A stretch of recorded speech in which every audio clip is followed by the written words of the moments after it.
Il se passe quoi maintenant que François Bayrou a démissionné? Vous le savez, hier, après le vote de confiance qu'il avait lui-même proposé, François Bayrou a dû présenter la démission de son gouvernement.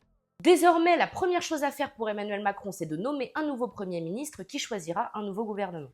Parce que tant qu'il n'y a pas de Premier ministre, ça met en pause un certain nombre de projets, dont le vote du budget. Et sans budget, la France ne peut pas fonctionner. Mais qui va-t-il choisir comme Premier ministre?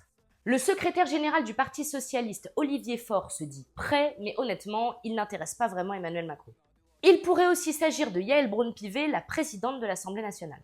À droite, certains évoquent le nom de Xavier Bertrand, qui pourrait être compatible aussi avec la gauche. Bernard Cazeneuve, ancien Premier ministre, reste assez populaire, mais il lui faudrait regagner la confiance de son parti, le Parti socialiste, qu'il a quitté en 2022. Emmanuel Macron pourrait aussi choisir quelqu'un de son camp, qui est déjà ministre et qui monterait en grade. Des noms circulent, comme celui de Catherine Vautrin, ministre du Travail et de la Santé, d'Éric Lombard, ministre de l'Économie, de Sébastien Lecornu, ministre des Armées, ou encore de Gérald Darmanin, ministre de la Justice.